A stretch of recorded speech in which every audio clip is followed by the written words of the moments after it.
এই পিচ্চি মেয়ে, শোনো, আমি কিন্তু তোমার, আর তুমি কিন্তু শুধুই আমার।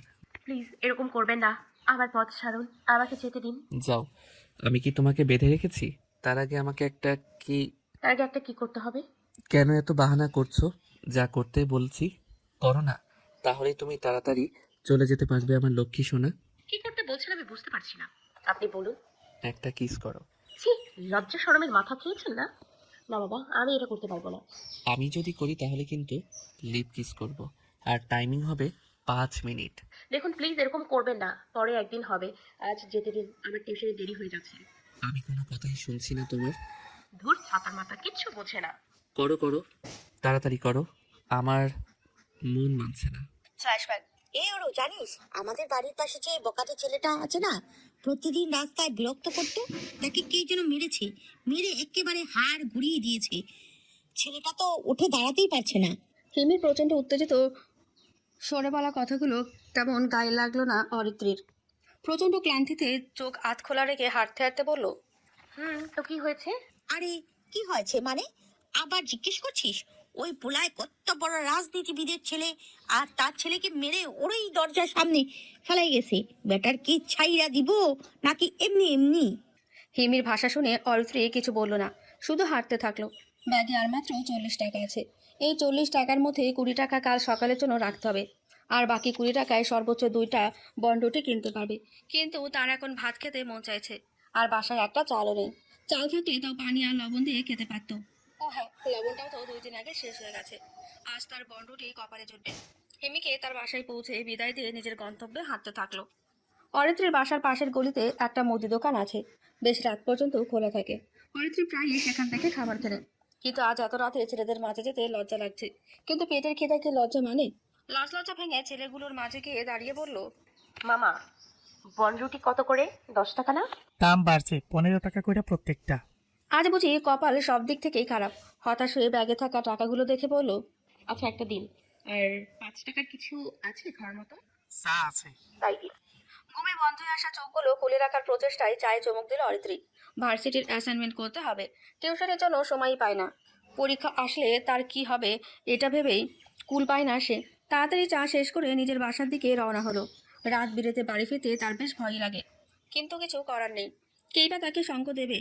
গলির মুখে বাসার মালিকের ছেলেকে দেখে মনের মধ্যে ভয়টা আরো বেশি জেঁকে বসলো।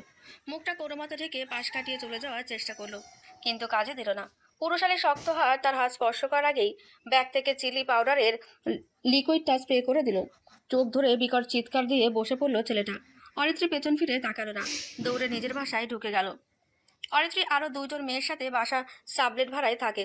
বাসায় 3টে রুম আছে, সবচেয়ে ছোট রুমটা সে নিয়েছে, যাতে ভাড়া কম পড়ে। হাঁপাতে হাঁপাতে বাসায় এসে কলিং বেল চাপলো সে। রুমমেট তহিদা এসে দরজা খুলে দিয়ে চলে গেল। অরিত্রী কিছু না বলে নিজের রুমে চলে গেল। তার রুমে আছে মাটিতে পাতা ভারী কম্বল, যেটাতে আশ্রম থেকে লুকিয়ে নিয়ে এসেছিল, আর একটা ছোট সাইড টেবিল। সবচেয়ে শান্তি যে বিষয়টা তা হলো রুমের দক্ষিণে একটা জানালা আছে। শুধুমাত্র এই জানালার জন্য অরিত্রী এই রুম নিয়েছে, নাহলে এত ভাড়ার বাসা সে নিত না। যদিও এত দামি বাসা না, ভাড়া 8,000। তবে অরিত্রীর কাছে এটাই অনেক বেশি। মাসের শুরুতে টাকা হাতে পেয়ে যতটা খুশি থাকে, কিন্তু পরে বাসা ভাড়া বাজার করতে সব টাকা ফুরিয়ে যায়। হাত মুখ দিয়ে বই খাতা নিয়ে মাটিতে বসে অ্যাসাইনমেন্ট করতে বসলো। চা খাওয়ার পরও ঘুমে চোখ বন্ধ হয়ে আসছে। উঠে গিয়ে আবারও চোখে পানি দিয়ে আসলো। পেট ক্ষুধায় চৌচো করছে, কিন্তু এখন সে খাবে না। এখন খেলে অ্যাসাইনমেন্ট শেষে রাতে আবার ক্ষুধা পাবে, তখন দেখা যাবে ক্ষুধার জন্য সে রাতে ঘুমাতে পারছে না। রাত 12টায় অ্যাসাইনমেন্ট শেষ করে শান্তির নিঃশ্বাস ফেলল অরিত্রী। পানি দিয়ে রুটিটা ভিজিয়ে খেয়ে শুতেই চোখে ঘুম এসে জড়ো হলো। নিভু নিভু চোখে আলোটা বন্ধ করে চোখ বুঝলো সে। এই, আপনি কি দেখে চলতে পারেন না? সরি, অনেকগুলো সরি। কথাগুলো বলেই বইগুলো হাতে নিয়ে ছুটলো অরিত্রী। ঘুম থেকে উঠতে আজ বেশ লেট হয়ে গেছে, কে জানে বাস পাবে কিনা। অতিরিক্ত তাড়াহুড়ো করাতেই ভুলবশত একটা মেয়ের সাথে ধাক্কা খেয়ে যায়। কোনো মতে হাঁপাতে হাঁপাতে বাসে উঠে বসলো সে। লোকাল বাসগুলোতে সকালে বেশ ভিড় হয়, এমনিতেই বসার জায়গা পাওয়া যায় না। আজ দেরি করেছে বলে তো দাঁড়ানোর জায়গাও পাবে না মনে হয়। কোনো মতে দরজা ধরে দাঁড়িয়ে থাকলো সে। যত দ্রুত ভার্সিটি পৌঁছাতে পারে ততই তার জন্য ভালো। ভার্সিটিতে ঢুকতেই হিমির দেখা পেল। তাকে দেখতে পেয়ে হিমি এগিয়ে আসলো। হিমির সাথে ক্লাসে যেতে নিলেই হুট করে মারামারি শুরু হলো। ভার্সিটির এক গ্রুপের সাথে আরেক গ্রুপের মারামারি শুরু হয়েছে। পুরো হুলস্থুল কাণ্ড কারখানা। ভিড়ের মাঝে হিমিকেও হারিয়ে ফেলল অরিত্রী। অগত্যা ভিড় থেকে বেরিয়ে বড় বটগাছের নিচে গিয়ে দাঁড়ালো। Excuse me. গম্ভীর পুরুষালী কণ্ঠস্বর শুনে কেঁপে উঠল অরিত্রী। আর মনে বলে ফেলল, এক্সকিউজ মি। ভ্রু কুচকে তাকালো ছেলেটি। বিরক্তি ঝরে পড়ল চোখের ভাষায়। দৃষ্টি সরিয়ে নিয়ে জিজ্ঞেস করলো, পানি হবে? বোকার মতন মাথা নাড়িয়ে ঝটপট পানি বের করে দিল অরিত্রী। অকারণেই মাথার ওড়নাটা ঠিক করলো। সেটা ময়লা লাগা হাতটা দিয়ে পানির বোতলটা আবার অরিত্রীর দিকে এগিয়ে দিল। ছো মেরে বোতলটা নিয়ে নিল সে। অরিত্রীর কাছে অবাক হয়ে তাকালো ছেলেটা। অতঃপর কিছু না বলে চলে গেল। ভার্সিটির শেষ টিউশনি যাওয়ার সময় কোথা থেকে যেন পানি এসে পড়লো অরিত্রীর গায়ে। ঘটনা বুঝতে না পেরে কিছুক্ষণ হতভম্ব হয়ে দাঁড়িয়ে রইল সে। কোথা থেকে কি হয়ে গেল বুঝে উঠতে বেগ পেতে হলো তার। তার ভাবনার মাঝে কোথা হতে সেই ছেলেটা দৌড়ে আসলো। তাকে দেখে মাথা চুলকে বলল, আপনি? হ্যাঁ আমি। পানি কোথা পড়লো বলতে পারেন? আমি সরি, আসলে বাগানে ভাগ্নির সাথে খেলতে গিয়ে ভুলবশত আপনার গায়ে পানি পড়ে গিয়েছে। অরিত্রী কিছু না বলে মাথা নাড়িয়ে হাঁটা ধরলো।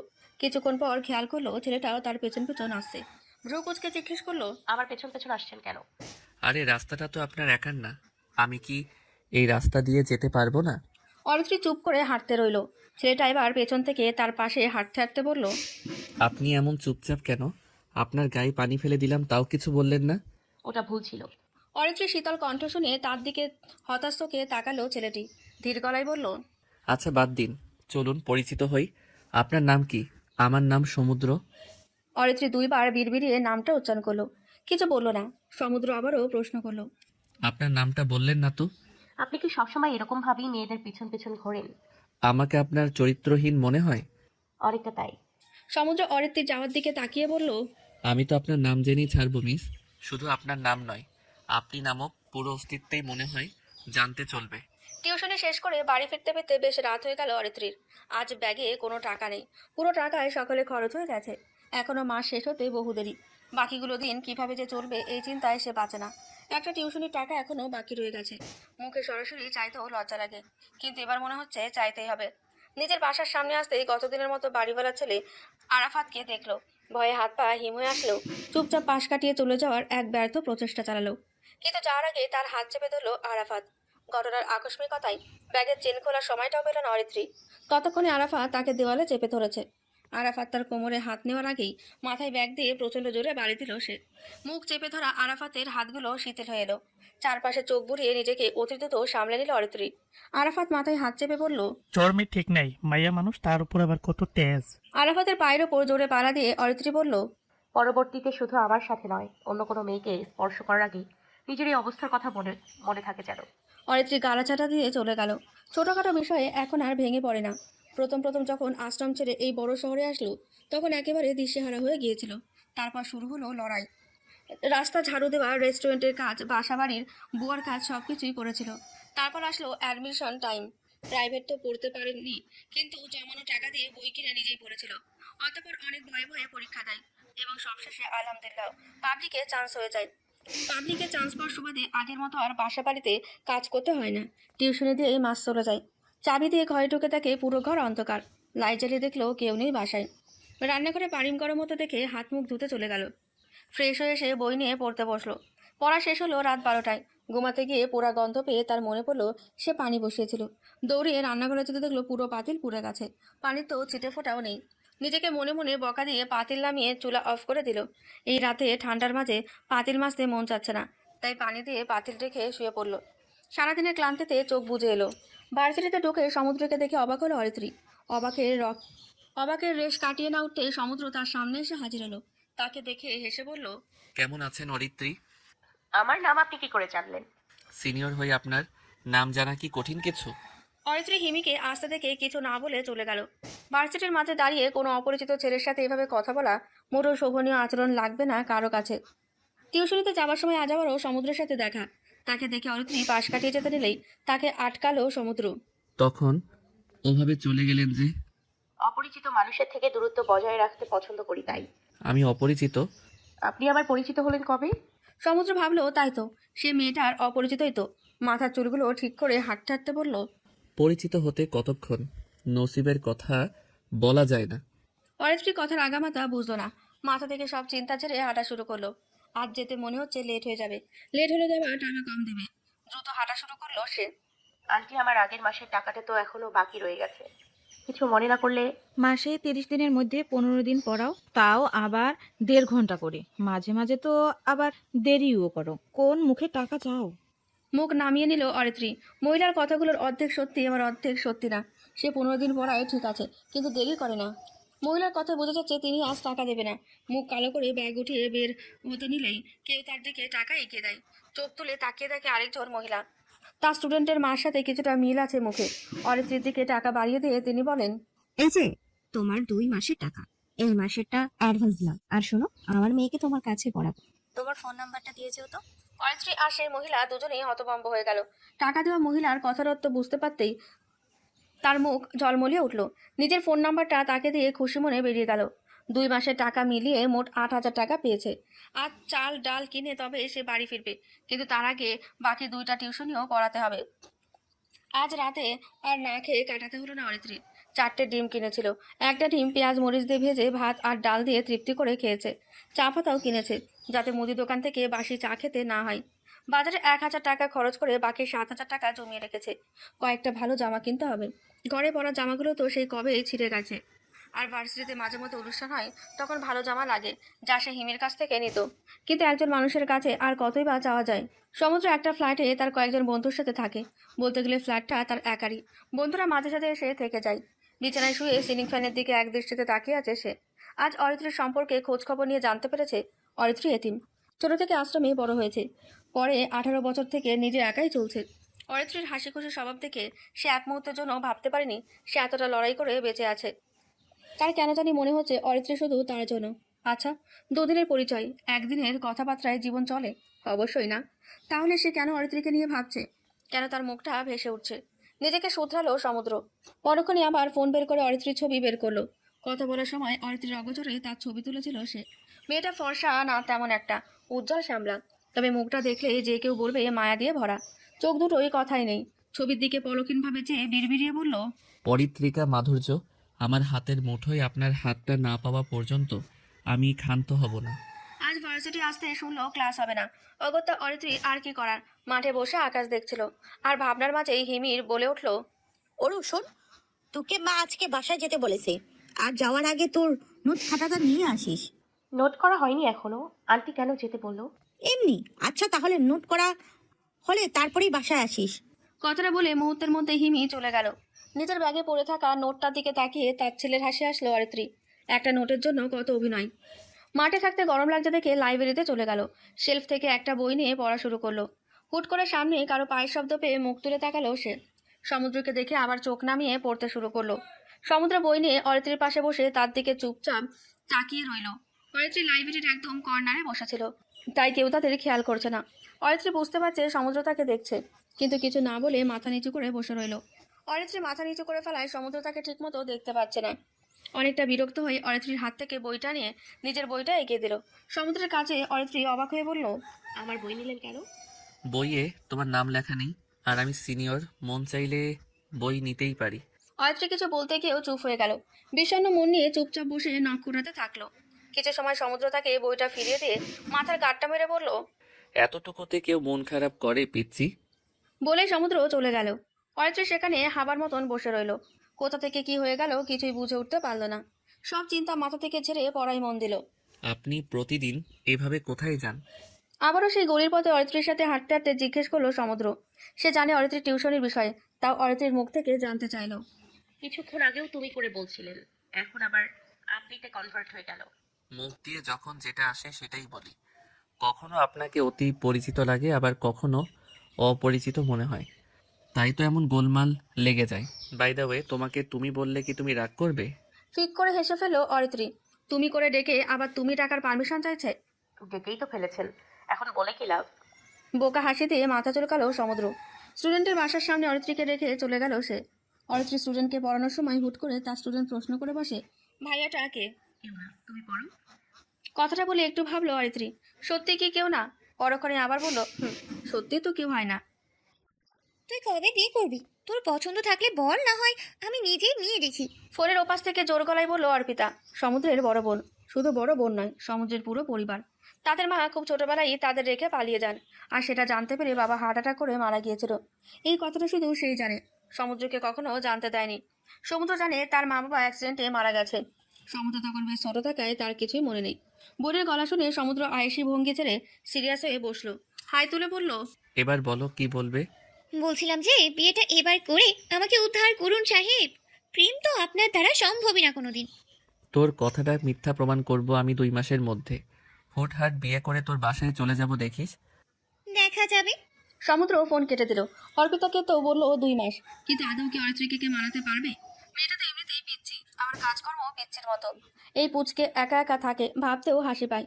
ভার্সিটিতে ফাংশন হবে, যার জন্য সবাই নাম দিচ্ছে। সমুদ্র তো প্রতি বছরই গান গায়, তবে এবার তার ইচ্ছে অরিত্রীর সাথে গান গাওয়ার। অরিত্রীর গলার স্বর যেমনই হোক না কেন, সে ঠিক করেছে তার সাথেই গান গাইবে। কিন্তু তার আগে কাজ হলো অরিত্রীকে রাজি করানো। এসব ভেবে হাঁটতে হাঁটতে অরিত্রীকে এক কোণায় দাঁড়িয়ে থাকতে দেখলো। চুপি চুপি তার কাছাকাছি যেতে শুনতে পেল অরিত্রী গুনগুন করছে। অরিত্রীর গানে গলা শুনে সমুদ্র সুন্দর মতো দুয়ে দিয়ে চার মিলিয়ে গেল। এবার মনে হচ্ছে অরিত্রীর সাথে তার ডুয়েট করতে হবে, না হয় সারা জীবন আফসোস থেকে যাবে। আরে আপনার গানের গলা তো দারুণ, নাম দিচ্ছ না কেন? আমার দ্বারা ভাই ওসব সম্ভব না। স্ট্রেস দেখলেই আমার আত্মা কাঁপে, আর আমি ওখানে গিয়ে গান করতে যাব অসম্ভব। সব সম্ভব। এবার আপনি আমার সাথে গাইবেন, আসুন। বলে অরিত্রীর হাত টেনে নিয়ে গিয়ে নাম লিখিয়ে দিয়ে আসলো। অরিত্রী গাইগুই করলো, সমুদ্রের চোখ রাঙানিতে ভয়ে কিছু বলতে পারেনি। নাম লিখিয়ে দিয়ে আসার পর অরিত্রী সমুদ্রের পাঞ্জাবি খামচে ধরে বলল, কেন জোর করে আমার নাম দিয়ে আসলেন? আমি তো কিছুই পারি না, পরে দেখা যাবে আমার জন্য আপনার অসম্মান হচ্ছে। আমি আছি না? দমে গেল অরিত্রী। কখনো তো কেউ তাকে এভাবে বলেনি যে তার পাশে আছে সবসময়। অবশ্য অরিত্রী আশাও করে না কারো কাছ থেকে। অরিত্রী হাত ধরে ধরে একটা ফাঁকা রুমে নিয়ে আসলো সমুদ্র। গিটারটা তার হাতে ধরিয়ে দিয়ে বলল, বাজাও। আমি পারি না এসব। জোর করে আবার অরিত্রীর হাতে গিটার ধরিয়ে দিল সমুদ্র। গিটার ব্যবহারের সূক্ষ্ম কিছু ধারণা বুঝিয়ে দিয়ে বলল, এবার আপনার প্রিয় সুর বাজানোর চেষ্টা করুন তো। দ্বিধাহীন চোখে একবার সমুদ্রের দিকে তাকিয়ে গিটারের দিকে তাকালো সে। গান গাওয়া তার একমাত্র ইচ্ছা, যদিও তা কোনোদিন পূরণ হবে না। তাও ইচ্ছাটা মনের মাঝে দমিয়ে রেখেছে। জোরে একটা শ্বাস নিয়ে গিটারে সুর তুললো সে। প্রথম দিকে পারলেও মাঝে এসে সব উলটপালট হয়ে গেল। হতাশার দৃষ্টি নিক্ষেপ করলো সমুদ্রের দিকে। আবারও তাকে আশ্বস্ত করে সমুদ্র বলল, আমি আছি না? মেয়ে মানুষের এত রাতে একা একা বাইরে যাওয়ার লাগে না। দারোয়ানের কাছে এই কথা শুনে অস্বস্তিতে পড়ে গেল অরিত্রী। আজকে গানের রিহার্সাল করতে গিয়ে বেশ দেরি হয়ে গেছে। কিছু বলতে গেলে কোথা থেকে সমুদ্র এসে বলে ওঠে, আমার সাথে এসেছেও, একা আসেনি।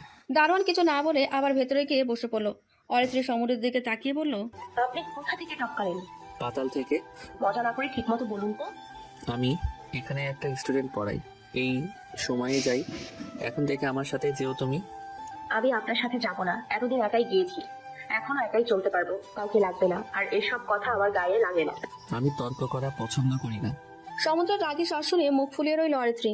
অরিত্রীর হাত শক্ত করে ধরে রাস্তা পার হলো সে। অরিত্রীর হাত মুচড়ামুচড়ি করছে। সমুদ্র তীক্ষ্ণ চোখে একবার তাকাতেই চুপ করে গেল অরিত্রী।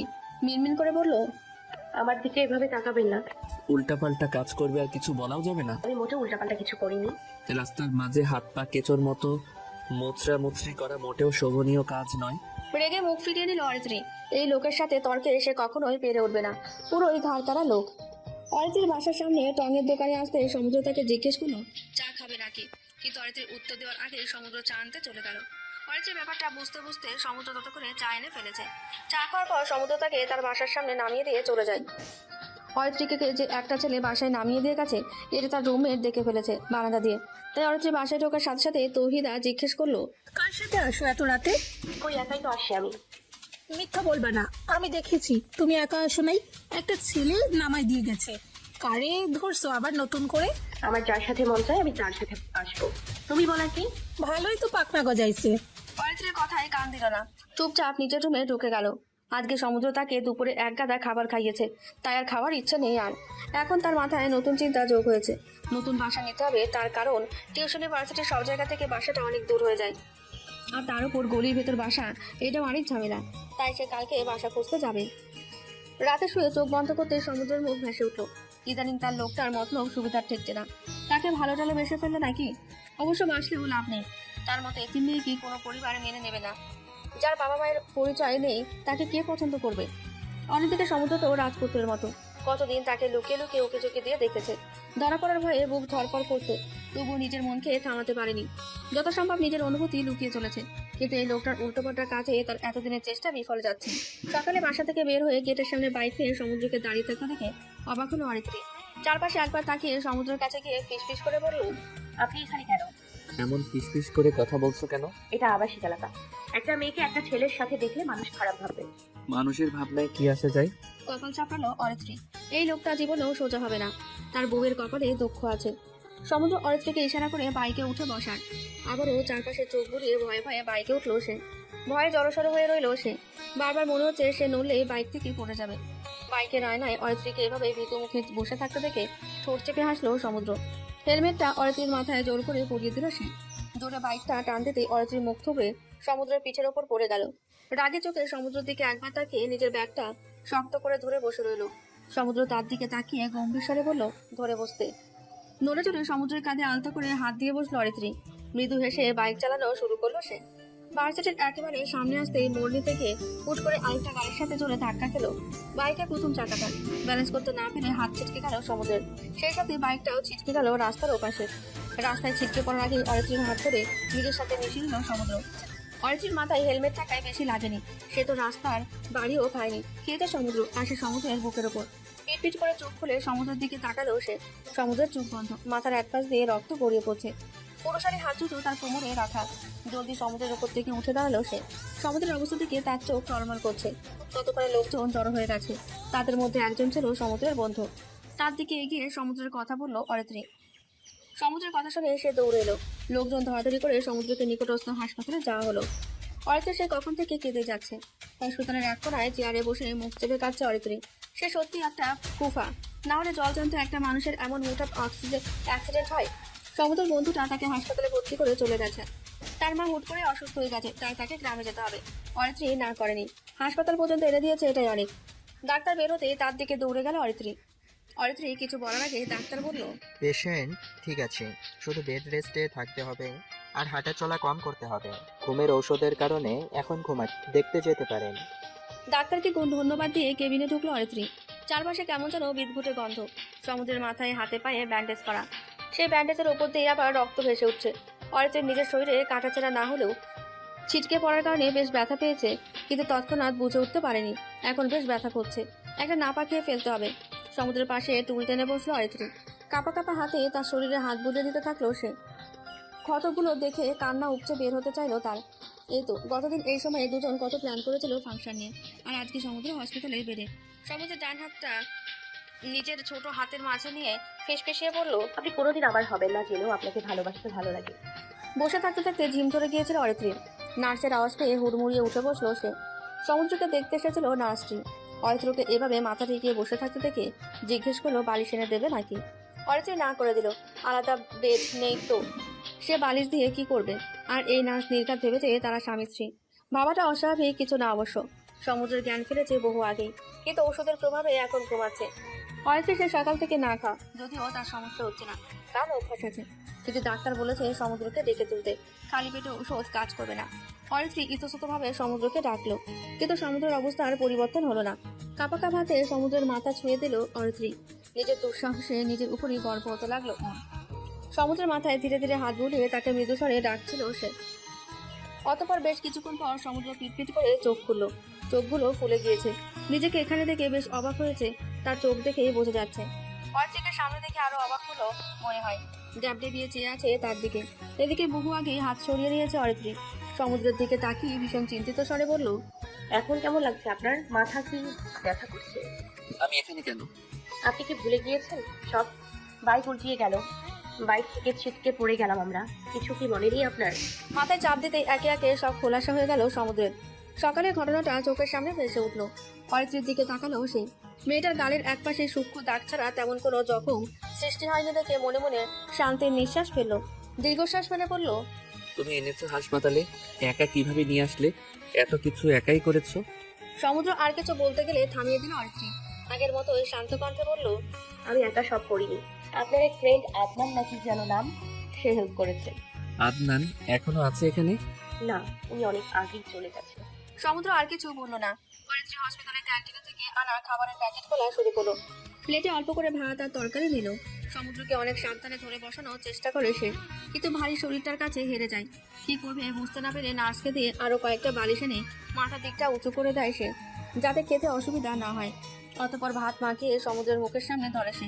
এতক্ষণ অরিত্রীর কাজগুলো তীক্ষ্ণ দৃষ্টিতে অবলোকন করছিল সমুদ্র, কিন্তু হুট করে অরিত্রীর নিজ হাতে খাইয়ে দেওয়াটা তাকে অবাক করলেও মনে মনে ভীষণ খুশি হলো সে। কিন্তু বাহ্যিক আচরণ স্বাভাবিক রেখেই মুখ খুলল সে। সমুদ্রকে খাওয়ানো শেষ করে যখন অরিত্রী হাত ধুয়ে এলো, অরিত্রী এতক্ষণ পর সমুদ্রের বার প্রশ্ন করলো। তুমি খেয়েছো? মাথা নাড়িয়ে না বোধক উত্তর দিল অরিত্রী। মুহূর্তে সমুদ্র রেগে গেল, জোর গলায় বলে উঠলো, খাওনি কেন এখনো? বেলা কয়টা বাজে খেয়াল আছে? আমার এসবে অভ্যাস আছে তো।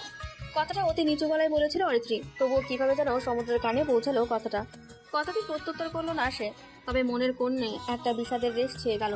আবার অরিত্রীকে খাওয়ার জন্য বলল সে। এবার আর না করলো না অরিত্রী, চুপচাপ খেয়ে নিল সে। কিছুক্ষণ পর ডাক্তার এসে সমুদ্রকে দেখে গেল। সেই সাথে বলল আর একদিন হসপিটালে থাকলে ভালো হয়। কিন্তু সমুদ্র নাচর বান্দা, সে কিছুতেই হসপিটালে থাকবে না। সমুদ্র জেদের কাছে হার মেনে ডাক্তার তার হসপিটাল ছাড়ার ব্যবস্থা করলেন। কিন্তু কিছুক্ষণ পর কিছু একটা মনে হতে সমুদ্র ডাক্তারকে বলল তার নাকি ভীষণ খারাপ লাগছে। শুনে অবাক হলো ডাক্তার, এমন কিছু তো হওয়ার কথা না। সমুদ্রকে কিছু টেস্ট করতে দিয়ে চলে গেলেন উনি। এতক্ষণ সবকিছু দরজার এক কোণে দাঁড়িয়ে দেখছিল অরিত্রী। ডাক্তার চলে যাওয়ার পর সমুদ্রের কাছে সে ব্যস্ত স্বরে বলে, আপনার মাথা ব্যথা করছে, আমাকে বলেননি কেন? তোমাকে বললে কি করতে? তুমি কি ডাক্তার? আরো আগেই ডাক্তারকে ডেকে আনতাম, এখন নিশ্চয়ই মাথা ব্যথা আরো বেড়েছে। সমুদ্র কিছু বলল না। অরিত্রী প্রেসক্রিপশনের সাথে ওষুধ মেলাতে ব্যস্ত হয়ে বলল। রাতে ঠান্ডা বাতাসে চারপাশে কেমন যেন শিরশির শব্দ। শীতের কারণে মশার উপদ্রবে টেকা মুশকিল। গায়ে শাল জড়িয়ে মশা মারতে ব্যস্ত অরিত্রী। টিউশনিগুলো 2 দিন বন্ধ রেখেছে সে। সমুদ্রকে একা রেখে যেতে বিবেকে পাচ্ছে তার। ভাবনার মাঝে এক পলক সমুদ্রের দিকে তাকালো সে। বিছানার মাঝে ঘুমিয়ে আছে সমুদ্র। দুপুরের দিকে মাথা ব্যথা বেড়ে গিয়েছিল অনেক, ব্যথায় চোখ মুখ লাল হয়ে গিয়েছিল। ঔষধেও কমানো যাচ্ছিল না। তারপর অনেকক্ষণ মাথা টিপে দেওয়ার পর একটু রেহাই পেয়েছে। হুট করে সমুদ্র চোখ খুলে ফেললে ভেবা জায়গা খেয়ে যায় অরিত্রী। খতমের মতো খেয়ে দ্রুত চোখ সরিয়ে নেয় সে। নিজের অক্ষত হাতে ভর দিয়ে উঠে বসে সে। এক পলক অরিত্রীর দিকে তাকিয়ে চোখ ফিরে নিল। সাধারণ অবস্থায় থাকা সত্ত্বেও মেয়েটাকে তার কাছে অসাধারণ লাগছে। এটা কি কোনো রোগ নয়? এটা কি অসুখ নয়? এই অসুখের চিকিৎসা সে কোথায় পাবে? অরি, এইদিকে আসো তো একটু। সমুদ্রের ডাক শুনে দুনিয়ায় ফিরল অরিত্রী। এই হসপিটালে আসার পর থেকে অরিত্রীকে অরি ডাকা শুরু করেছে সমুদ্র। অরিত্রীও অবশ্য পাল্টা প্রশ্ন করেনি এই নামে ডাকার ব্যাপারে। কি হয়েছে? তুমি মেডিসিন নিয়েছো? কিসের মেডিসিন? আমার থেকে কথা লুকাবা না।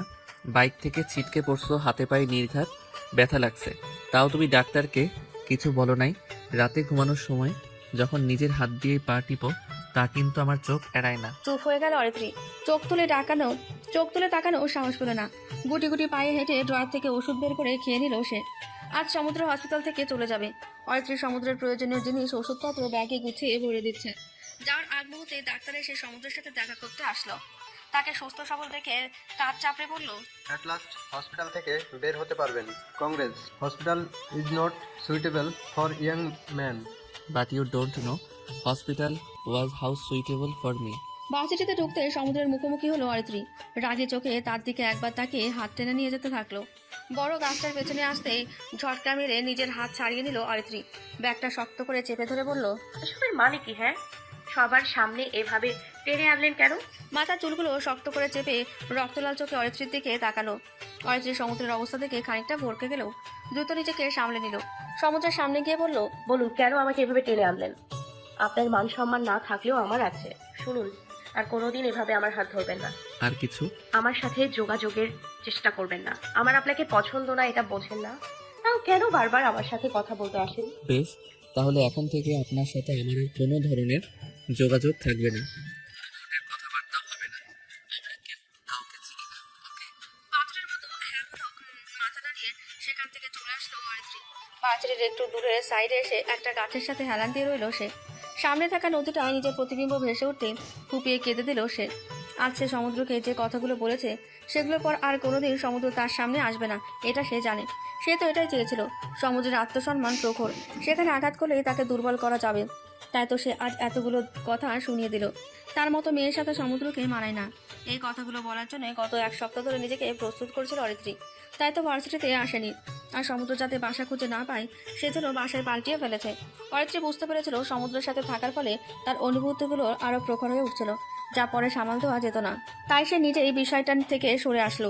দীর্ঘশ্বাস নিয়ে নিজেকে শান্ত করার চেষ্টা করলো অরিত্রী। অতঃপর চোখ থেকে গড়িয়ে পড়া পানিগুলো মুছে ফেললো।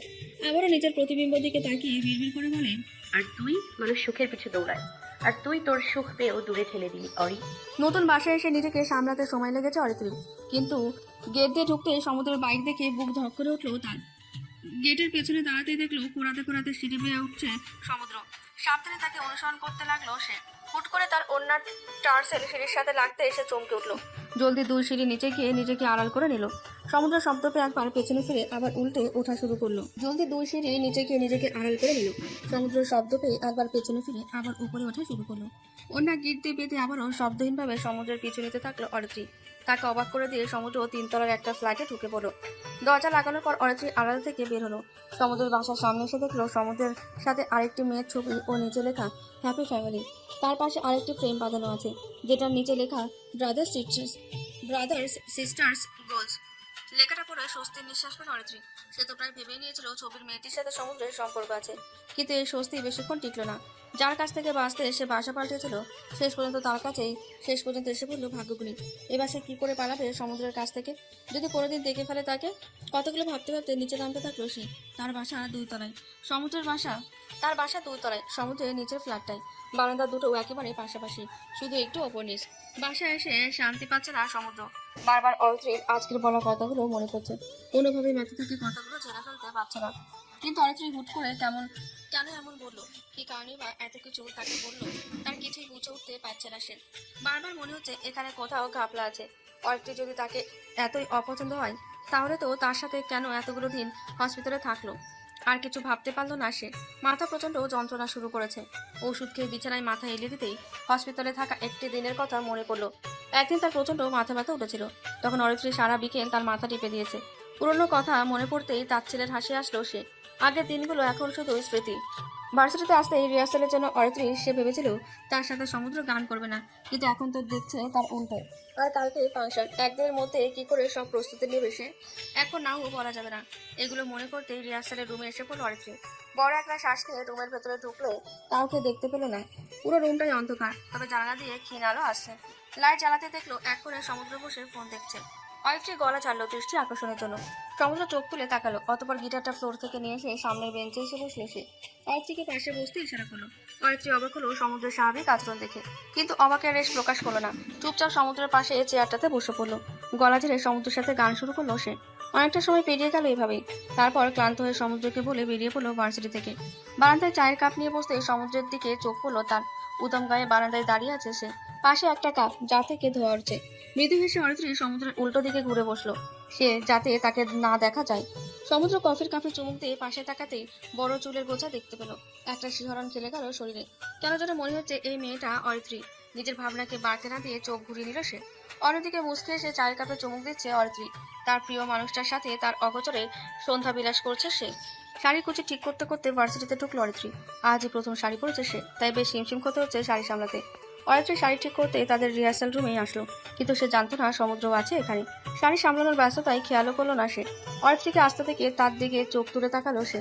এখানে সেখানে শাড়ি ফুলে আছে, দেখতে অনেকটা গ্যাস বেলুনের মতো দেখাচ্ছে। অরিত্রী কুচিগুলো ঠিক করে একটা পিন দিয়ে লাগিয়ে দিয়ে হাঁটছিল। তারপর মাথা তুলে দেখে সমুদ্র তাকিয়ে আছে। সে তাকানো মাত্রই চোখ সরিয়ে নিয়ে মুখটা গম্ভীর করে নিল। কেমন যেন চোখটা ভিজে উঠলো তার। নিজেকে সামলে সমুদ্রের কাছ থেকে গিটার নিয়ে বসে পড়লো অন্য একটা টেবিলে। চোখ বন্ধ করে সুর ফুটিয়ে তোলার চেষ্টা করলো। এবার সে পারলো, কিন্তু কিছুক্ষণ পর রাগে নিজেই গিটার ফেলে দৌড়ে রুম থেকে বেরিয়ে গেল। সমুদ্র ঘটনার কুল কিনারা বুঝতে না পেরে অবাক হয়ে তাকিয়ে রইল। অন্যদিকে অরিত্রী ওয়াশরুমে গিয়ে মুখ চেপে কেঁদে দিল। সমুদ্রকে নিজের থেকে সরিয়ে সে নিজেই কষ্ট পাচ্ছে। চোখ মুছে জোরে শ্বাস নিয়ে বলল, এত আশা ঠিক না, আমি আগেই জানতাম সমুদ্র আমার হবে না, তাই এত কষ্ট আবেগের কোনো মানে হয় না। এতিমদের সুখ মানায়, তাদের জন্য দুঃখই স্বস্তিদায়ক। স্টেজের পেছনে দাঁড়িয়ে আছে অরিত্রী। বারবার হাত কসলাচ্ছে সে, ভয়ে গলা শুকিয়ে গেছে, কপালে বিন্দু বিন্দু ঘামের রেশ। উঠ করে মুখের সামনে কেউ পানির বোতল ধরলো। হাত বাড়িয়ে কয়েক ঠোক পানি খেয়ে গলা ভিজে নিল সে। তারপর তাকিয়ে দেখলো সমুদ্র পানি ধরে আছে। তার দিকে হতাশ চোখে তাকালে সমুদ্র আশ্বাস দিয়ে বলল, ভয়ের কিছুই নেই, ধরে নিন এটা জাস্ট একটা রিহার্সাল, এর বেশি কিছুই না। স্টেজে উঠলে আমি মাথা ঘুরে পড়ে যাবো নিশ্চয়ই। পরে যেতে নিলে আমি ধরে ফেলবো, সমস্যা নেই। মুখটা অন্যদিকে রেখে কথাটা বলল সমুদ্র। সমুদ্রের কথা শুনে এক পলক তার দিকে তাকিয়ে আবারও মাথা নামিয়ে নিল। গাল দুটো মনে হয় আবারও লাল হয়ে উঠেছে, ঠোঁটে মৃদু হাসির রেশ। হঠাৎ এত লজ্জা কেন পাচ্ছে সে? অরিত্রী সমুদ্রের ডাক আসতেই সমুদ্র গিটার তুলে নিল। এক পলক অরিত্রীর দিকে তাকালো সে। মেয়েটা ভয়ে তটস্থ হয়ে আছে। চোখের কাজলও হালকা লেপটে গেছে। হাত বাড়িয়ে ল্যাপটানো হাত ঠিক করে দিল সে। অরিত্রী বোধহয় কেঁপে উঠল, চোখের পলক বারবার নড়ছে। অরিত্রীর হাতটা শক্ত করে ধরে স্টেজের দিকে হাঁটা ধরল সে। ইতিমধ্যে সব অন্ধকারে ছেয়ে গেছে, ছোট ছোট নীল সাদা লাইট জ্বলছে। স্টেজের ওপর পাশাপাশি দুইটা চেয়ার রাখা, তার সামনে দুটো মাইক। চেয়ারে বসে অরিত্রীর চোখে একবার তাকালো সমুদ্র। সব ঠিক আছে ইশারা করতে গিটারে টুংটাং আওয়াজ তুললো সে। চোখ বন্ধ করে গাওয়া শুরু করলো। এই মায়াবী চাঁদে যাতে রেখে হাত তোমার হাতে, মনের এক গোপন কথা তোমায় বলতে চাই। সমুদ্র চোখ তুলে তাকালো অরিত্রীর দিকে, ইশারা করলো তার লাইন গাওয়ার। অরিত্রী মৃদু হেসে বলল, শুনতে চাই। কিন্তু তারপরে আর গানের কথা মনে নাই। হাই হাই, তারপরে আর গানের কথা মনে নাই। অরিত্রী মাইকটা স্ট্যান্ড থেকে খুলে নিজের মুখের সামনে নিয়ে সমুদ্রের চোখে তাকিয়ে গাইলো। কিন্তু বলেছিলে আমার জন্য লিখবে, এমন গান হবে এক মিষ্টি মধুর প্রেমের উপাখ্যান। তাদের গান শেষ হতেই হাততালির শব্দ ছড়িয়ে পড়তে লাগলো। মৃদু হেসে অরিত্রীকে নিয়ে চলে গেল সমুদ্র। বাসায় ঢুকে স্বস্তি নিঃশ্বাস পেল অরিত্রী। ঘড়িতে তাকিয়ে দেখলো 9:30টার মতো বাজে। এটা এত বেশি রাত না, কিন্তু এত রাতে বাসায় আসাটা তার কাছে স্বস্তিদায়ক নয়। সমুদ্র বারবার বলেছিল, কিন্তু অরিত্রী মুখের ওপর না করে দিয়েছে দেখে আর কিছু বলেনি। অরিত্রী ভয়ে না করে দিয়েছিল, পরে যদি দেখে ফেলে অরিত্রী তার বিল্ডিং এই থাকে তাহলে নিশ্চিত কিছু একটা হবে। শাড়ি ছেড়ে ফ্রেশ হয়ে নিল অরিত্রী। নিজের একা একটা বাসায় থাকার মতো স্বস্তিদায়ক ও আরামের হয়তো কোনো কিছুই নেই। চুলে চা বসে পড়তে বসলো অরিত্রী, কিন্তু কিছুক্ষণ পর কলিং বেলের শব্দ ওর পড়ায় ব্যাঘাত আনলো। এত রাতে তার আসার কথা, এত রাতে কারো আসার কথা না, তবে কে আসলো? নানা জল্পনা কল্পনা করতে করতে গিয়ে আইভিউ দেখলো সে। সমুদ্রের সাথে ছবিতে থাকা সেদিনের মেয়েটাকে দেখে চমকে উঠলো সে। ভেবেছিল দরজা খুলবে না, কিন্তু আরেকবার কলিং বেল বাজে ভয়ে ভয়ে দরজা খুললো সে।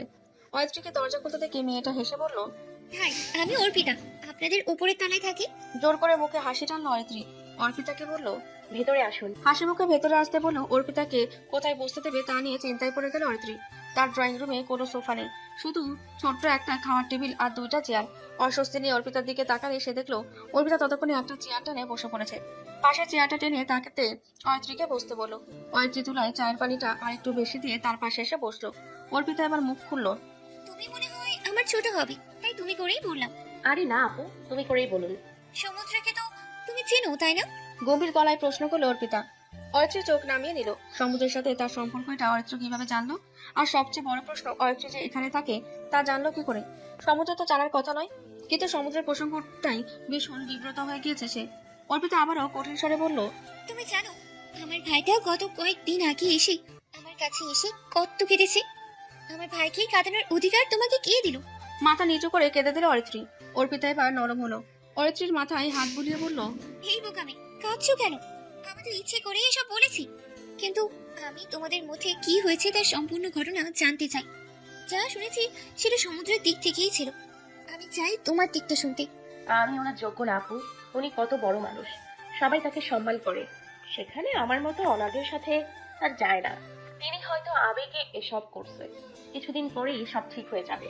অরিত্রী আর বলতে পারলো না কান্নার কারণে। মনের মাঝে চেপে রাখা কথাগুলো সব বেরিয়ে এলো অর্পিতার সামনে। অরিত্রীকে আগলে নিয়ে অর্পিতা মৃদু হেসে বলল, প্রাপ্তবয়স্ক একজন মানুষের অনুভূতি আবেগ মনে হয় তোমার কাছে অরিত্রী? তুমি তো অবুঝ নও, বাস্তববাদী মেয়ে, তাহলে এমন বোকামি কেন করছো? কাউকে কিছু বোঝানোর দরকার নেই দি। সমুদ্রের কণ্ঠস্বর শুনে চমকে তাকালো অরিত্রী। ভেজা চোখে তাকিয়ে দেখতে পেল সমুদ্র রক্তিম চোখ নিয়ে হাত মুঠ করে তার দিকে তাকিয়ে আছে। ভয়ে তটস্থ হয়ে গেল সে, মুখ দিয়ে কথা বেরোলো না। অর্পিতার কোল ঘেঁষে চোখ খিচে বসে রইল সে।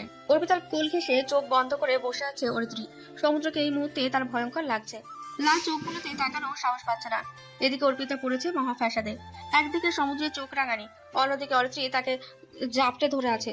গলা কেকড়ে দিয়ে দৃষ্টি আকর্ষণের চেষ্টা করলো সে, তাতে অবশ্য কোনো হেরফের হলো না পরিস্থিতিতে। হতাশ হয়ে নিজের থেকে অরিত্রীকে ছাড়া দিল সে।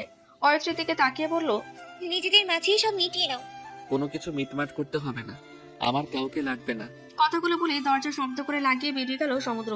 অর্পিতা সেদিকে তাকিয়ে দীর্ঘশ্বাস ফেল। অরিত্রীর দিকে তাকিয়ে বলল, তুমি বোকার মতো কাজ করেছো। সামনাসামনি কথা সেরে ফেললে পরিস্থিতি এতটা বিগড়ে যেত না। যাই হোক, অতি দ্রুত ঠিক হয়ে যাবে। অরিত্রী উত্তর দিল না, মাথা নিচু করে চোখের জল ফেলতে লাগলো। অর্পিতা বের হতে গিয়ে আবারও এসে বলল, এই দেখো, যেটার জন্য এসেছি সেটা বলতেই ভুলে গেলাম। আমার মেয়ের জন্মদিন কালকে, রাতে একটা ছোটখাটো আয়োজন করেছি ছাদে। গোটি কয়েক মানুষ আসবে, ভাবলাম তোমাকেও ডাকি, এসে পড়ো। হ্যাঁ, জমি খুশি হবে। অরিত্রী চুপচাপ মাথা নাড়ালো। তার অবস্থা বুঝে অর্পিতা আর কিছু বলল না, নিজের ভেতর থেকে দরজা লক করে চলে গেল। অর্পিতা যাওয়ার সাথে সাথে অরিত্রী ধপ করে মাটিতে বসে পড়লো। দুই হাতে নিজের চুলগুলো খামচে ঠোঁট কামড়ে কান্না আটকানোর চেষ্টা করলো সে। বিড়বিড়িয়ে বলে উঠলো, সমুদ্র সত্যি আমাকে ভালোবাসে, আর আমি আমি যা নয় তা বলে তাকে অপদস্থ করেছি, তার আত্মসম্মানে আঘাত করেছি, কিন্তু কিন্তু উনি কি সত্যি আমার মতো একটা মেন্টালি কন্ডিশন নিয়ে বেঁচে থাকা একটা মেয়ের সাথে তিনি কিভাবে সংসার করবেন? চোখ বন্ধ করতেই চোখ দিয়ে পানি গড়িয়ে পড়লো তার। টেবিল ক্লথের নিচ থেকে দুইটা কুচকালো কাগজ বের করলো সে। সেখানে স্পষ্টত লেখা অরিত্রীর কিছু মেন্টালি সিকনেস আছে। আসলে মেন্টালি সিকনেস নয়, কিছু অস্বাভাবিক মেন্টালি কন্ডিশন আছে। এটা ছোটবেলা থেকে ধীরে ধীরে সৃষ্টি হয়েছে, যদি এটা সবসময় তার ক্ষেত্রে দেখা যায় না। বাহ্যিকভাবে মনে হতে পারে সে সম্পূর্ণ সুস্থ, হ্যাঁ সত্যি সে সুস্থ, কিন্তু কোনো বিষয় নিয়ে অতিরিক্ত উত্তেজিত হয়ে গেলে অস্বাভাবিক আচরণ শুরু করে। লেখাগুলো বিড়বিড়ে আরেকবার পড়ে কাগজগুলো ছিঁড়ে ফেললো সে। ছেঁড়া টুকরোগুলো লুকিয়ে বলে উঠলো, এই মেন্টাল কন্ডিশনের কথা আমি কাউকে জানাতে দিব না, কাউকে জানতে দিব না, কাউকে না। এইসব প্রলাপ বকতে বকতে অরিত্রী নিজের বিছানায় হাঁটু মুড়ে বসে পড়ল সে। চোখ দিয়ে অশ্রু পড়া থামছে না। রাতের আলোতারে বারান্দায় দাঁড়িয়ে আছে সমুদ্র, আর চোখে নিজের পাশের বারান্দাটার দিকে তাকালো। আজ সেটা খালি। গত কয়েকদিন আগে অরিত্রীর মতো একটা মেয়েকে বারান্দা দেখেই তার মনে সন্দেহ জেগেছিল। অতবার একটু খোঁজখবর নিতে তার কাছে সবটা পরিষ্কার হয়ে যায়। বড় বোনকে কখনো কিছু না জানিয়ে থাকতে পারেনি সে। আজও ব্যতিক্রম হয়নি। অর্পিতাকে সবটা জানিয়ে দিয়েছিল, তারপর আজকে অর্পিতা তাকে না জানিয়ে নিজেই অরিত্রীর বাসায় চলে যায়। ভাগ্নির কাছে অর্পিতার যাওয়ার কথা শুনে নিজে একটা কাজের জন্য অর্পিতাকে ডাকতে যায়। তখনই অরিত্রীর কথাগুলো শুনে থমকে দাঁড়ায়। অরিত্রী বুদ্ধিহীনের মতো করা কাজগুলো তাকে প্রতিনিয়ত রাগিয়ে তুলেছিল। এখন সে বুঝতে পারছে অরিত্রী কেন তাকে বারবার ইগনোর করতো। সমুদ্র জানে অরিত্রী বারবার তার কাছে ক্ষমা চাইবে, কিন্তু সে ক্ষমা করবে না, কখনোই করবে না। আগামীকাল বেশ দেরিতে ঘুম ভাঙলো অরিত্রীর, তাই ভার্সিটিতে গেল না। সারা রাত কাদার ফলে চোখ ফুলে লাল হয়ে আছে, মাথাটাও বেশ ভারী ভারী লাগছে। এলোমেলো চুলগুলো খোপা করে রান্নাঘরটাই গেল সে। চায়ের পাতিল পুরো কালো হয়ে গেছে। গত রাতে আর চুলও বন্ধ করা হয়নি, তাই পাতিল একেবারে পুড়ে গেছে। বিরক্তি নিয়ে পাতিলটা পানি দিয়ে ভিজিয়ে রেখে দিল সে।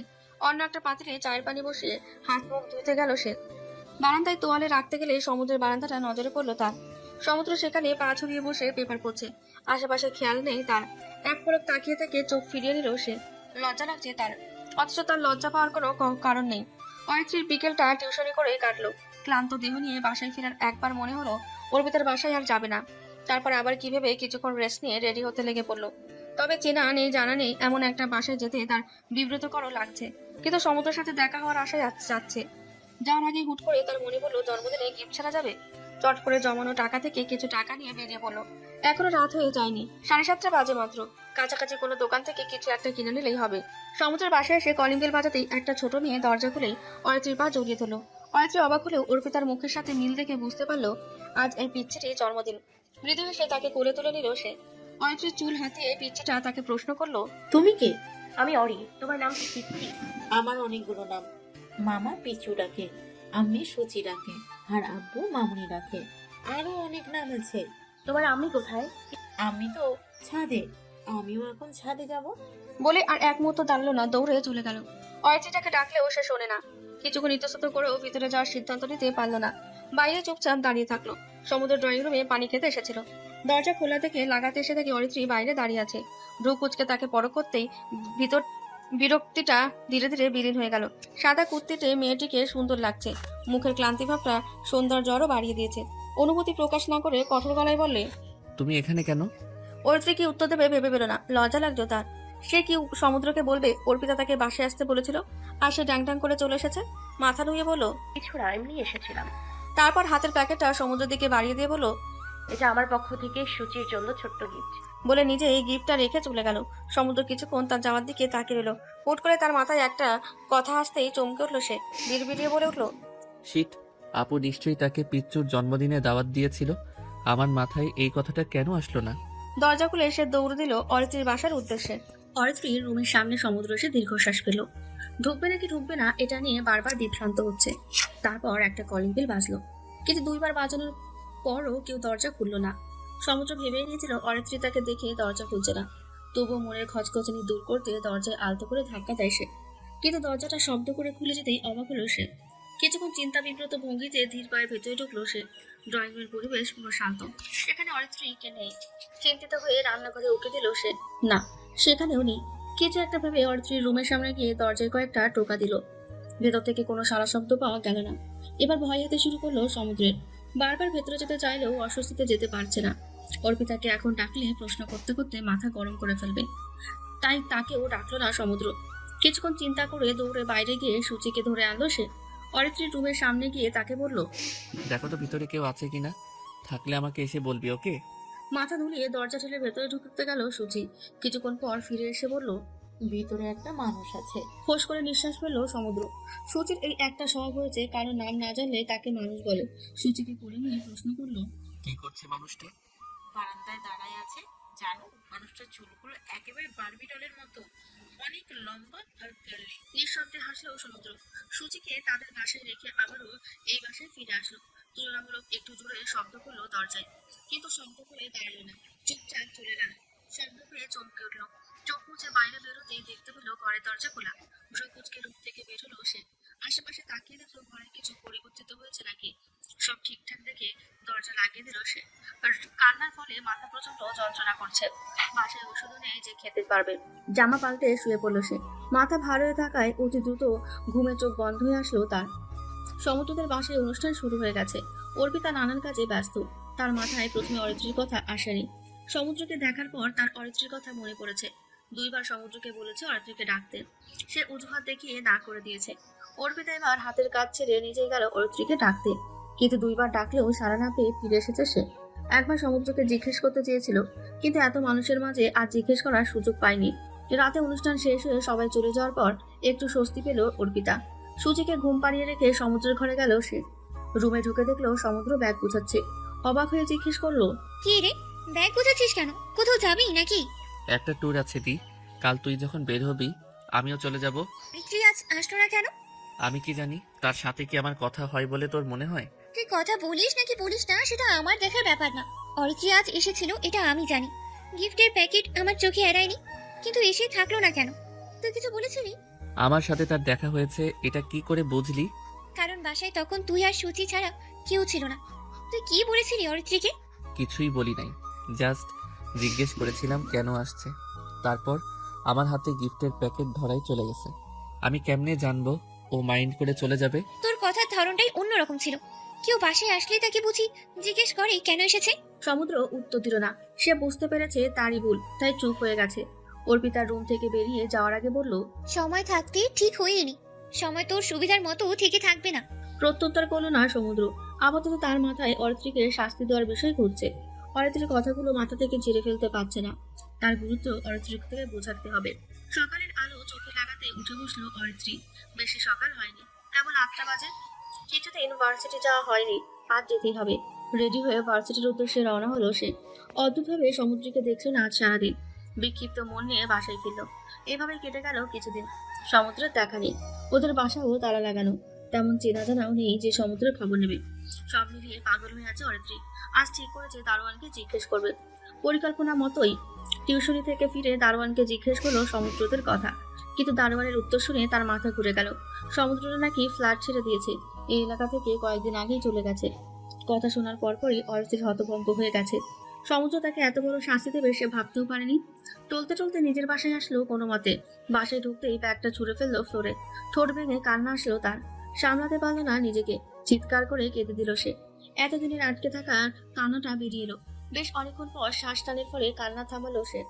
বিড়বিড়িয়ে বলে উঠলো, এত বড় শাস্তি যে আমার হজম করতে খুব কষ্ট হচ্ছে সমুদ্র। আমার কিছু কথার বদলে এত বড় শাস্তি কি আমার সত্যি প্রাপ্য ছিল?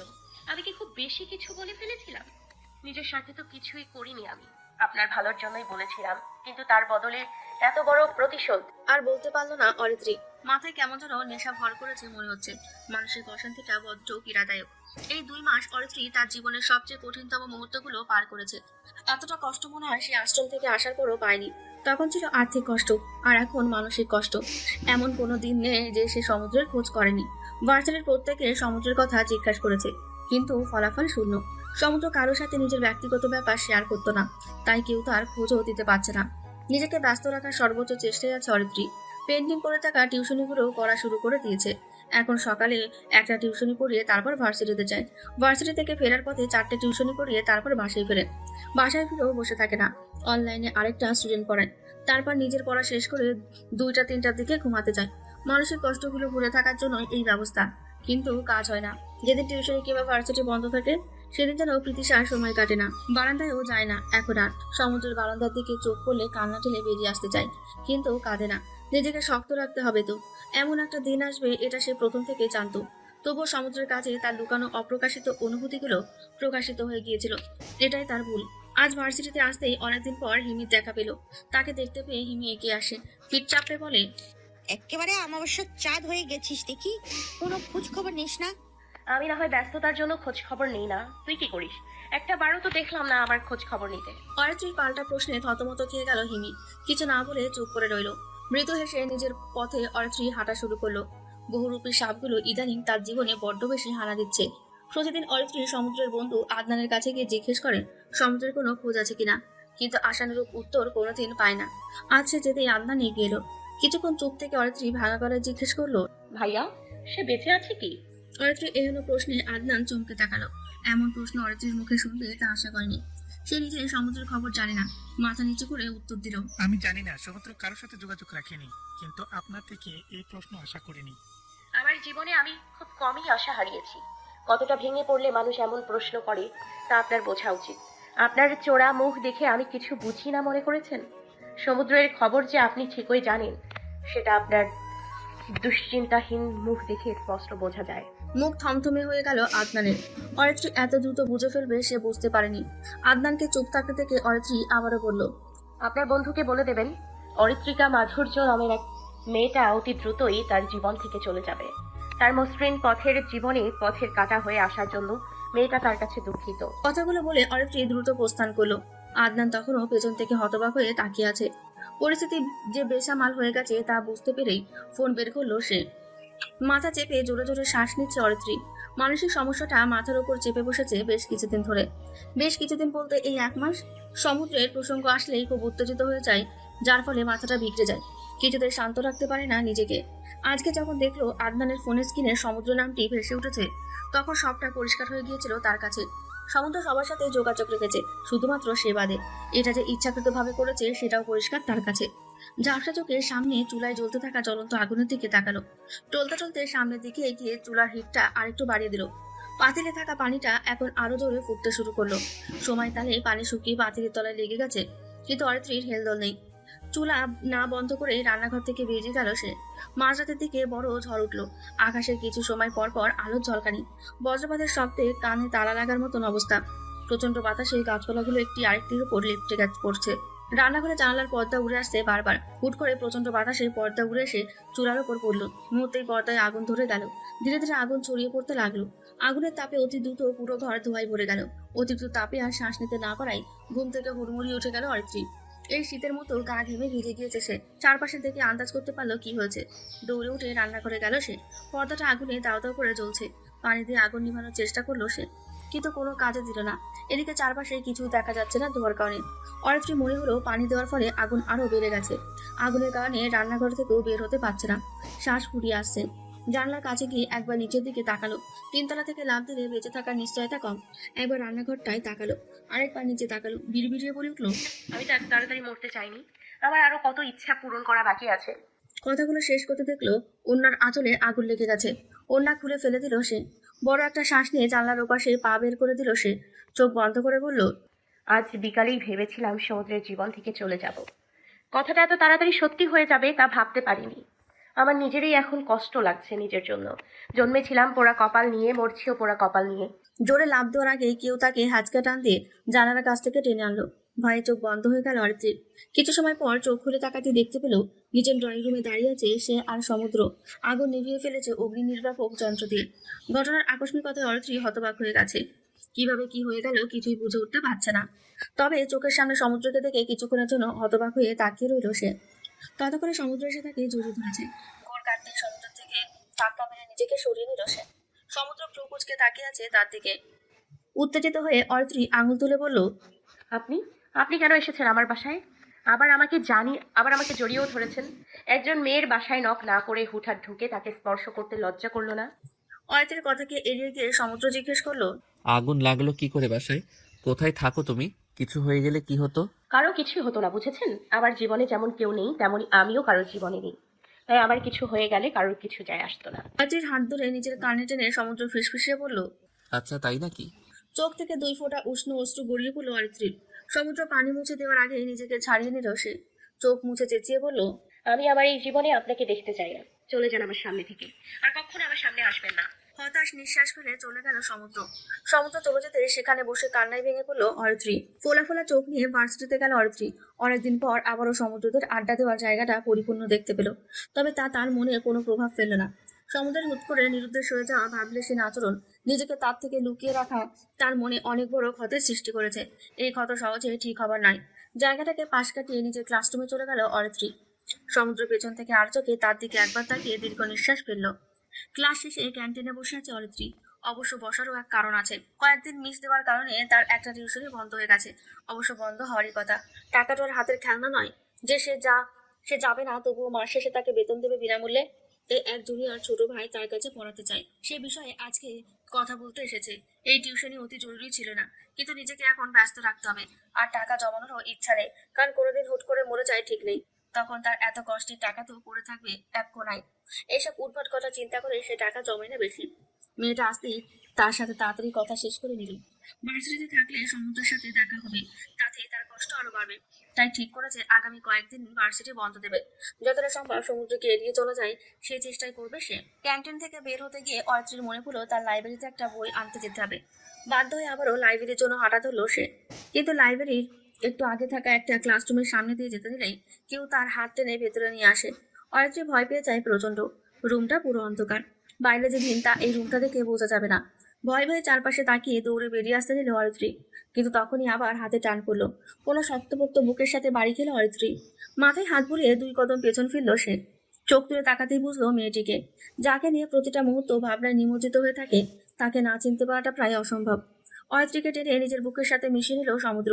অরিত্রী কিছুক্ষণ চুপ থাকলেও নিজেকে আবার ছাড়িয়ে নিল সে। আঙুল উঁচিয়ে কিছু বলার আগে সমুদ্র তাকে আবারও নিজের সাথে জড়িয়ে ধরল। এবার চুপচাপ সমুদ্রের সাথে মিশে থাকলো অরিত্রী। সমুদ্রের থুতনি তার মাথার উপরে রাখা। সমুদ্রের পিঠে নিজের হাত রাখার জন্য একবার উঠেও নামিয়ে ফেললো সে। উষ্ণ স্পর্শে চোখের কোণে জল বের করেছে। তার সুখের নাকি দুঃখের আদৌ বুঝে উঠতে পারছে না। কিছু সময় মৌনতার পর সমুদ্র বলে উঠলো, কেন এড়িয়ে চলছিলে আমায়? আপনি চলেননি বুঝি? পুরো 2টা মাস নিজেকে আমার আড়ালে রেখেছিলেন, পাগলের মতো সবার কাছে আপনার খোঁজ করেছিলাম। কিন্তু কেউ বলেনি। দারোয়ান আঙ্কেল যখন বলল আপনি এই এলাকা ছেড়ে চলে গেছেন, তখন আমার কি অবস্থা হয়েছিল জানেন? মাথার উপর আকাশ ভেঙে পড়েছিল পুরো। পাগল হয়ে গিয়েছিলাম আমি। নিজের দিকে খেয়াল ছিল না কোনো। প্রতি মুহূর্তে নিজের করা ভুলের জন্য অনুশোচনায় পড়েছি। কিন্তু আপনি আমার 2টা কথা ধরে নিজেকে আমার থেকে সরিয়ে নিয়েছিলেন, আর আমি একদিন ইগনোর করতেই আপনার দম ফুরিয়ে গেল। অভিমানী স্বরে কথাগুলো বলল অরিত্রী। তার চোখে আবারও পানি এসে পড়েছে। সমুদ্র নিজেকে কিছুটা ধাতস্থ করে বলল, আমার অ্যাক্সিডেন্ট হয়েছিল অরিত্রী। কথা শেষ করতে পারল না সমুদ্র। তার আগে অরিত্রী অস্থির হয়ে গেল। সে কেঁদে দিয়েছে প্রায়। অরিত্রীর অস্থিরতা দেখে মৃদু হাসলো সে। একটা বেঞ্চে বসে নিজের উপর অরিত্রীকে বসালো।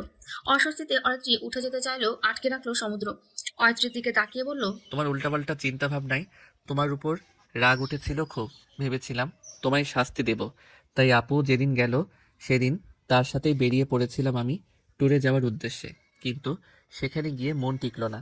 বারবার তোমার কথা মনে পড়ছিল, বিশেষ করে তোমার কান্না মাথার চেহারাটা। তাই সিদ্ধান্ত নেই একদিন থেকেই ফিরে আসব। এবং সেখানেই বিপত্তি ঘটে। বড়সড় অ্যাক্সিডেন্টের কবলে পড়ে আমি হসপিটালাইজড হই জ্ঞান ফিরে প্রায় 1.5 মাস পর। তারপর সুস্থ হতে বেশ কিছুদিন সময় লাগে। যাওয়ার 2 দিন আগে আমি আদনানকে ফোন করে তোমার খবর জানতে চাই। তখন সে আমাকে বলে তোমার কথা। তারপর মোটামুটি সুস্থ হয়ে আমি এখানে ফিরি। গত রাতে তোমার বারান্দা থেকে ধোঁয়া উঠতে দেখে তোমার বাসায় যাই। তুমি জানো আমার কি অবস্থা হয়েছিল আগুনের মাঝে তোমায় দেখে। ওই দৃশ্যটা মনে পড়লে এখনো আমার বুক কাঁপে। আর তুমি মাতব্বরি করে কেন লাফ দিচ্ছিলে? হ্যাঁ, শাসানো গলায় করা প্রশ্নটার পাল্টা উত্তর দিল অরিত্রী। সমুদ্রের কপালে থাকা কাটা দাগটার দিকে একদৃষ্টিতে তাকিয়ে রইল সে। এই অ্যাক্সিডেন্ট থেকে যে দাগটার উৎপত্তি তা বুঝতে বাকি রইল না। ছলছলে চোখে তাকিয়ে দাগটার উপর হাত বুলিয়ে দিল সে। অশ্রু সংবরণ করতে পারল না, ফুপিয়ে কেঁদে উঠল। সমুদ্র হতাশ নিঃশ্বাস ত্যাগ করলো। পিঠ চাপড়ে তাকে সান্ত্বনা দিল, কাঁদতে দিল তাকে। তবে মনে মনে প্রতিজ্ঞা করলো আর কখনো সেই কান্নার কারণ হবে না সে। বেশ অনেকক্ষণ পর অরিত্রীর কান্না থামলো। নাক টেনে সমুদ্রের দিকে তাকিয়ে বলল, আপনি খুব কষ্ট পেয়েছিলেন তাই না? অরিত্রীর বাচ্চামি প্রশ্নে হাসলো সমুদ্র। পকেট থেকে রুমাল বের করে তার মুখ মুছে দিতে দিতে জিজ্ঞেস করলো, হ্যাঁ, কষ্ট পেয়েছিলাম যখন তুমি গত রাতে বলেছিলে তোমার কিছু হলে কারো নাকি কিছু যায় আসে না। একটা কথা কান খুলে শুনে রাখো মেয়ে, আমার যায় আসে, বুঝেছো? উপর নিচ মাথা নাড়িয়ে হেসে ফেলল অরিত্রী। হঠাৎ সময় দেখে অরিত্রী ভীষণ ব্যস্ত হয়ে বলল, আমাকে টিউশনিতে যেতে হবে। আমি নিয়ে যাব, চুল ঠিক করে নাও। চুল ঠিক করার জন্য মাথায় হাত দিতেই ভেজা অনুভব করলো সে। এখানটায় সমুদ্র থুতনি ঠেকিয়ে রেখেছিল। তার মানে কি সমুদ্র কেঁদেছে? মনে মনে নিজেকে প্রশ্নটা করে চমকে উঠল সে। সমুদ্রের দিকে তাকিয়ে হালকা লালচে চোখ দেখেই বুঝে ফেলল আসল ঘটনা। সমুদ্র আসলেই কেঁদেছে। সমুদ্রের তারায় কথা না বাড়িয়ে ক্লাসরুম থেকে বেরিয়ে গেল সে। অনেকদিন পর সমুদ্রের বাইকে বুঝতেই মনে এক শীতল অনুভূতি ছড়িয়ে পড়ল। আলতো করে সমুদ্রের কাঁধে হাত রেখে মুহূর্তটা অনুভব করতে লাগলো। বাইকের সামনে আয়নায় অরিত্রীর মিটিমিটি হাসি দেখে মৃদু হাসলো সমুদ্র। সকালে অরিত্রীর ফোন পেয়ে সমুদ্রের ঘুম ভাঙলো। ফোনের স্ক্রিনে অরিত্রীর হাস্যোজ্জ্বল মুখ দেখে মৃদু হাসলো। অরিত্রীর অগোচরে তোলা ছবিটা তার ওয়ালপেপারে ঠাঁই পেয়েছে। দুলুদুলু চোখে ফোনটা রিসিভ করলো সে। ওপাশ থেকে অরিত্রীর কণ্ঠস্বর ভেসে এলো। আপনি কি ঘুম থেকে উঠেছেন? হ্যাঁ, মানে না। তাড়াতাড়ি ঘুম থেকে উঠুন। আজকে না আমাকে ঘুরতে নিয়ে যাবেন বলেছিলেন, ভুলে গেছেন? তন্দ্রাকর কেটে গেল সমুদ্রের। আর মোড়া ভেঙে উঠে বসলো সে। ঘুম ঘুম স্বরে বলল, রেডি হতে শুরু করো, আমি আসছি। ওই গোলাপি শাড়িটা পরবা। বলে ফোনটা রেখে দিল সমুদ্র। আলসেমি কাটিয়ে চলে গেল ফ্রেশ হতে। মেয়েটাকে বলেছিল আজকে ঘুরিয়ে নিয়ে আসবে গ্রামের দিকে, সেই থেকে সারা সপ্তাহ উৎসাহ নিয়ে বসে আছে। এখন সাময়িক আলসেমির জন্য না বললে ভীষণ মন খারাপ করবে। তাড়াহুড়ো করে রেডি হয়ে বেরিয়ে পড়লো বাসা থেকে। অরিত্রীর বাসায় গিয়ে নক করতে এসে দরজা খুলে দিল অরিত্রী। সমুদ্রে দেওয়া গোলাপি শাড়িটা পরেছে সে। মসলিন শাড়ি হওয়ায় জায়গায় কেমন ফুলে আছে, আর কুচিগুলো এলোমেলো। অতিরিক্ত অবস্থা দেখে সমুদ্র ফিক করে হেসে দিল। অরিত্রী মুখ ফুলিয়ে বলল, হাসবেন না। হাহ, কি শাড়ি দিয়েছেন, পুরো ফুলে আছে। এটা শাড়ির দোষ না, তুমি পরতে পারোনি তাই এমন হয়েছে। আমি ঠিকই পরতে পেরেছি, কিন্তু দেখুন না কুচিগুলো কেমন ফুলে ফুলে আছে। সমুদ্র আশেপাশে থেকে অরিত্রীকে ইশারা করলো বাসার ভেতরে যেতে। বাসায় ঢুকে দরজা বন্ধ করতেই অরিত্রীর হাবভাবে পরিবর্তন হয়ে গেল। ভীতু চোখে সমুদ্রের দিকে তাকিয়ে দেখলো সে গম্ভীর চোখে অরিত্রীর দিকে তাকিয়ে আছে। ঠোঁট ভিজিয়ে কিছু বলতে নিলে সমুদ্র গম্ভীর স্বরে বলল, তুমি কি আমাকে নিয়ে ভয় পাচ্ছ? না, কখনোই না। অকপটে উত্তর দিল অরিত্রী। তার স্বাভাবিক কণ্ঠস্বর শুনে মৃদু হাসলো সমুদ্র। হাঁটু গেড়ে বসে কুচিগুলো এক এক করে গুছিয়ে দিতে থাকলো। ছোটবেলায় নিজের বোনের কুচিগুলো এভাবে ঠিক করে দেওয়ায় ভালো অভিজ্ঞতা আছে তার। গোছানো শেষ করে দাঁড়াতেই দেখে অরিত্রী চোখ ছোট ছোট করে তাকিয়ে আছে। সে কিছু বলার আগেই অরিত্রীর সন্দেহিত কণ্ঠে বলল, এত সুন্দর কুচি ঠিক করে দেয়া শিখলেন কোথা থেকে শুনি? কাকে করে দিয়েছেন আগে বলুন। আমার এক্সপেরিয়েন্স আছে এসবে, বুঝলে? কলা ঝাঁকিয়ে বলল সমুদ্র। শাড়ির আঁচল কোমরের গুচি অরিত্রী অনেকটা ঝাপটে এসে তার গলা ঝাঁকিয়ে বলল, আপনার সব এক্সপেরিয়েন্স আমি বের করব। কার শাড়ি ঠিক করে দিয়েছেন আগে বলুন। চিতকে কলার থেকে হাত সরিয়ে সরে যেতে চাইল অরিত্রী, কিন্তু সমুদ্র শক্ত করে ধরে রাখায় যেতে পারল না। গমগমে স্বরে সমুদ্র বলল, তুমি এত হিংসুটে হলে কবে থেকে? ছোট থাকতে আপুর শাড়ির কুচি করে দিতাম। আপু ছাড়া অন্য কোনো মেয়ে আমার জীবনে কখনো ছিল না। অতঃপর এক রোদ ভরা কাঠফাটা দিনে তুমি আমার জীবনে শীতলতার ছায়া হয়ে এসেছিলে। তুমি সেই মেয়ে যাকে দেখে ভদ্র আমি চোখের পলকে অভদ্র হয়ে গেছিলাম। নিরামিষ আমিও চোখ তুলে তোমায় আরেকবার মন ভরে দেখেছিলাম, যার কথায় আমি পুরো এলোমেলো হয়ে গেছিলাম। আমাদের সম্পর্কের এখনো বেশি দিন হয়নি, কিন্তু বিশ্বাস করো অরি, তুমি আমাকে ছেড়ে চলে গেলে আমি পুরোপুরি এলোমেলো হয়ে যাব। গলাটা মনে হয় হালকা ভারী হয়ে এলো সমুদ্রের। এতক্ষণ ধরে গলায় চেপে রাখা কান্নাটা হুট করে বেরিয়ে এলো অরিত্রীর। সমুদ্রের গলা জড়িয়ে হু হু করে কেঁদে দিল। সমুদ্র বারবার কান্না থামানোর কথা বলছে, কিন্তু অরিত্রী দ্বিধাহীন মনে সমুদ্রের গলা জড়িয়েই কেঁদে যাচ্ছে। একটা সময় পর কান্না থামলো, কিন্তু যখন কান্না থামলো ততক্ষণে চোখের কাজল লেপটে আশেপাশে ছড়িয়ে গেছে। সেদিন অন্ধকারে রুমের ভেতরে পকেটে থাকা রুমালটা যখন অরিত্রীর চোখ মোছার জন্য বের করেছিল, আজও ঠিক সেভাবেই রুমালটা বের করে অরিত্রীর চোখ মুছে দিল সমুদ্র। অরিত্রীর দিকে তাকিয়ে বলল, আমি অপেক্ষা করছি, তুই রুমে গিয়ে ঠিকঠাক হয়ে আসো। গুটি গুটি পায়ে হেঁটে রুমে চলে গেল অরিত্রী। দরজা বন্ধ করে দেওয়াল ঘেটে মাটিতে বসে পড়ল। হু হু করে আবারও কেঁদে দিল সে। আবার কিছুক্ষণ পর কান্না থামিয়ে মুখে হাসি ফোটালো। আয়নার সামনে দাঁড়িয়ে হেসে বলল, আমার জীবনে 3টি আশ্চর্যজনক ঘটনা। 1, আমার মতো শান্তশিষ্ট মেয়েকে একটা ছেলে অসম্ভব ভালোবেসেছে। 2, সেই ছেলেটা আমার হয়ে গেছে। আর শেষটা হলো আমার মতো এতিম মেয়ে একটা পরিবার পেয়েছে। ছোটবেলায় দেখে রাজকুমারের স্বপ্ন প্রত্যেকেই থাকে, কিন্তু কজনেরই বা সেই স্বপ্ন পূরণ হয়? কিন্তু আমার হয়েছে। জীবনের সবচেয়ে বড় সুখটা আমি পেয়ে গেছি। এখন আমারও একটা ছোট বাড়ি হবে, যার নাম হবে কুন্দলিকা। কাঁদতে কাঁদতে সমুদ্রের বুকে মুখ গুজে ঘুমিয়ে গেছে অরিত্রী। সমুদ্র ভাবলেশীন হয়ে অরিত্রীকে জড়িয়ে ধরে সিলিং ফ্যানের দিকে চেয়ে আছে। তাদের বিয়ে হয়েছে বছর 2 হবে। তার পড়াশোনা শেষ হবার পরপরই বেশ ধুমধাম করে বিয়ে হয় তাদের। কিন্তু বিয়ের পর এত তাড়াতাড়ি এই খবর পাবে ভাবেনি সে। চোখ পিটপিট করে একবার হাতে থাকা রিপোর্টের দিকে তাকালো, আরেকবার অরিত্রীর দিকে তাকালো। তাদের বাড়ি এই কুণ্ডলী কাজে অতি দ্রুতই পরিপূর্ণ হতে যাচ্ছে। গভীর দৃষ্টিতে অয়ত্রীর দিকে তাকিয়ে তার কপালে অশ্রুদয় ঠেকালো। অনেক সময় পর ফিরে এসে গভীর আবেগে অয়ত্রীর দিকে তাকিয়ে বলল, আমার জীবনে আসার জন্য ধন্যবাদ অরি। এত সুখময় অনুভূতির সাথে পরিচয় করানোর জন্য। এই সমুদ্রের থেকে তোমার জন্য এক সমুদ্র ভালোবাসা। দরজা আটকে কেঁদে যাচ্ছে অর্পিতা। সমুদ্র অরিত্রীর একটা ফটো ফ্রেমের দিকে তাকিয়ে বলল, কোনো দিনই তোর ভালোবাসার বাধা হয়ে দাঁড়ায়নি ভাই আমার। অরিত্রীর মামার কারণে আমাদের মা আমাদের ছেড়ে চলে গিয়েছিল, তা তোকে জানতেই দিইনি। অরিত্রী পরিবারহীন, এটা সবাই জানে। সত্যি সে পরিবারহীন। মা বাবা মারা গিয়েছিল অনেক আগে। এক মামা ছিল শুধু, সেও তাকে অনাথ আশ্রমে ফেলে চলে গিয়েছিল। মা নামক মানুষটার উপর অভিমান করে থাকলেও তার খোঁজ নেওয়া থেকে বিরত রাখতেই পারিনি নিজেকে। যতই হোক মা তো, তাই তো অরিত্রীর পুরো নাম টাইটেল শুনে তাকে চিনে গিয়েছিলাম, কিন্তু বাধা দিইনি তোকে। অরিত্রীর তো কোনো দোষ নেই, কিন্তু মাঝে মাঝে তীব্র হাহাকার বোধ হয়। এই যে এই মা নামক মহিলাটার জঘন্য কাজের জন্য আমরা আজ এতিমের মতো। কিন্তু তাতে আমার অরিত্রীর উপর খুব নেই। সারাটা জীবন নিজেকে মেঝে যেহেতু সবটা চেপে রেখে হাসি মুখে থাকতে পেরেছি, বাকি জীবনটাও পারবো। সমুদ্র ভাই আমার, তুই অনেক ভালো থাক। যতটা ভালো থাকলে আমার করা সব কষ্ট সার্থক হয়। অরিত্রী, তুমিও অনেক ভালো থাকো। You deserve the best.